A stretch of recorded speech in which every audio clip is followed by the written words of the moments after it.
आज हम एक ऐसे टॉपिक पर बात करने वाले हैं जहां 90% लोग कंफ्यूज हो जाते हैं और ऑनेस्टली शायद आप भी हो। सवाल सिंपल है, ETF gold versus physical gold कौन सा रियल है। लेकिन रुक जाओ, जवाब उतना सिंपल नहीं है जितना लगता है, क्योंकि ये सिर्फ गोल्ड का कंपैरिजन नहीं बल्कि सोच का कंपैरिजन है। Possession versus access, emotion versus efficiency. और वीडियो के एंड तक मैं आपको एक ऐसा टेस्ट दूंगा जिससे आप खुद डिसाइड कर पाओगे कि आपके लिए कौन सा गोल्ड ट्रूली रियल है। चलो पहले एक छोटी सी स्टोरी से शुरू करते हैं ताकि कॉन्सेप्ट इंस्टेंटली क्लियर हो। मान लो दो लोग हैं, रोहित और रीता। रोहित के पास घर के लॉकर में फिजिकल गोल्ड कॉइन्स पड़े हैं, दूसरी तरफ रीता के पास मोबाइल ऐप में गोल्ड ईटीएफ यूनिट्स हैं। अब अगर मार्केट में सडन क्रैश या स्पाइक आ जाता है तो रोहित को ज्वेलर के पास जाना पड़ेगा, प्योरिटी चेक करवाना पड़ेगा, प्राइस नेगोशिएट करना पड़ेगा, जबकि रीता सिर्फ ऐप खोलकर सेकंड्स में सेल कर सकती है। तो यहीं से डिबेट स्टार्ट होती है, टच कर सकते हो वर्सेस इंस्टेंटली ट्रेड कर सकते हो। सबसे पहले क्लैरिटी, क्योंकि बिना बेसिक समझे कंपैरिजन करना डेंजरस होता है। फिजिकल गोल्ड मतलब कॉइन्स, बार्स, ज्वेलरी जो आप फिजिकली होल्ड कर सकते हो, यानी कि real metal, real weight, real possession. दूसरी तरफ गोल्ड ईटीएफ एक एक्सचेंज ट्रेडेड फंड होता है जो स्टॉक एक्सचेंज पर ट्रेड होता है और उसके पीछे एक्चुअल गोल्ड रिजर्व होता है, लेकिन आप मेटल नहीं यूनिट्स ओन करते हो। मतलब indirectly gold but regulated structure के थ्रू। और इंटरेस्टिंग बात यह है कि पिछले कुछ सालों में ईटीएफ गोल्ड अडॉप्शन काफ़ी फास्ट बढ़ा है, स्पेशली इन्वेस्टर्स के बीच। अब यहाँ एक इम्पॉर्टेंट बैकग्राउंड समझना बहुत ज़रूरी है। देखिए, global uncertainty, central bank buying और सेफ हेवन डिमांड की वजह से गोल्ड ने रिसेंट ईयर्स में स्ट्रॉन्ग मोमेंटम देखा। इसका डायरेक्ट इम्पैक्ट दो जगह दिखा। एक तरफ फिजिकल डिमांड फेस्टिवल्स और हेजिंग की वजह से स्ट्रांग रही, और साथ ही साथ गोल्ड ईटीएफ्स में भी रिकॉर्ड इन्फ्लोज आए। मतलब दोनों फॉर्मेट्स को सीरियस इंटरेस्ट मिला, बस इन्वेस्टर टाइप अलग था। अब चलिए स्टेप बाय स्टेप कंपेयर करते हैं ताकि डिसीजन लॉजिकल हो, इमोशनल नहीं। सबसे पहला, ओनरशिप और कंट्रोल। फिजिकल गोल्ड में आप डायरेक्ट मालिक हो, जो आपके पास है वो आपका है। ईटीएफ में आप यूनिट्स के मालिक हो, गोल्ड फंड के पास होता है। दूसरा, लिक्विडिटी। फिजिकल गोल्ड बेचना पॉसिबल है लेकिन इंस्टेंटली नहीं। वहीं ईटीएफ को आप मार्केट आवर्स में सेकंड्स में बाय सेल कर सकते हो। तीसरा, हिडन कॉस्ट।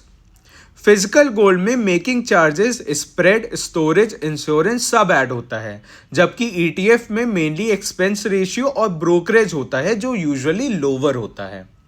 चौथा, प्योरिटी रिस्क।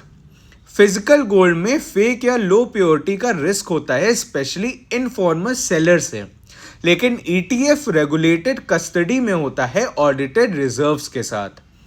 पांचवा, टैक्सेशन। इंडिया में फिजिकल गोल्ड पे जीएसटी और रीसेल टैक्स रूल्स अप्लाई होते हैं, वहीं ईटीएफ टैक्सेशन होल्डिंग पीरियड के बेसिस पर होता है, जो शॉर्ट टर्म ट्रेडर्स के लिए डिफरेंट इम्पैक्ट क्रिएट करता है। और छठा, पर्पस। अगर गिफ्टिंग, शादी, रिचुअल्स तो फिजिकल गोल्ड मेक्स सेंस, लेकिन अगर पोर्टफोलियो हेज, ट्रेडिंग, डाइवर्सिफिकेशन तो ईटीएफ इज मोर प्रैक्टिकल। अब एक out of the box test करते हैं, मैंने इसे बोलता हूँ फायर अलार्म टेस्ट। अगर इमरजेंसी हो जाए, घर इनएक्सेसिबल हो जाए, तो क्या आपका गोल्ड एक्सेसिबल रहेगा? Physical gold maybe locker में, मे बी घर में, रिस्क है, जबकि ईटीएफ कहीं से भी एक्सेस, सेल, कन्वर्ट। इसी टेस्ट में ईटीएफ जीतता है, लेकिन हेयरलूम वैल्यू में फिजिकल जीतता है। अब कुछ कॉमन मिथ्स क्लियर कर देते हैं, क्योंकि ये बहुत लोगों को मिसलीड करते हैं। लोग कहते हैं ईटीएफ फेक है, जो बिल्कुल गलत है।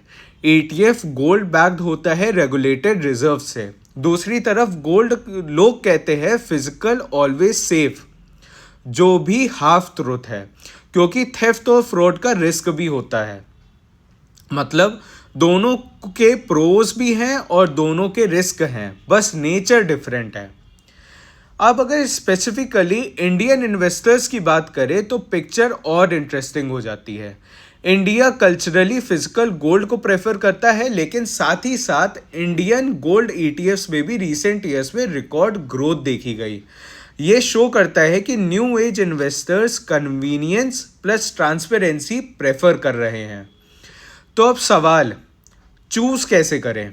सिंपल, 3 क्वेश्चंस पूछ लो खुद से। पहला, गोल क्या है, इमोशन या इन्वेस्टमेंट? दूसरा, टाइम हॉरिजोन क्या है, शॉर्ट टर्म या लेगेसी? तीसरा, हैसल टॉलरेट कर सकते हो या नहीं? अगर आंसर्स कन्वीनियंस साइड पर जाते हैं तो ईटीएफ, अगर इमोशन प्लस पोजेशन साइड तो फिजिकल। एक्चुअली स्मार्ट इन्वेस्टर्स क्या करते हैं, दोनों यूज करते हैं लेकिन डिफरेंट रोल्स के लिए। Core holding ETF for price exposure, satellite holding थोड़ा physical for culture and gifting. इस तरह बैलेंस भी रहता है और फ्लेक्सिबिलिटी भी। तो फाइनल वर्डिक्ट, कौन सा रियल है? सच ये है, दोनों रियल है, बस रियल का मतलब अलग है। ईटीएफ रियल है as a financial tool, physical real है एज अ टैंजिबल एसेट। अगर आप इन्वेस्टर हो, ईटीएफ इग्नोर मत करो। अगर आप ट्रेडिशन होल्डर हो, फिजिकल को रिस्पेक्ट करो। और अगर आप स्मार्ट हो तो दोनों के रोल समझकर यूज करो।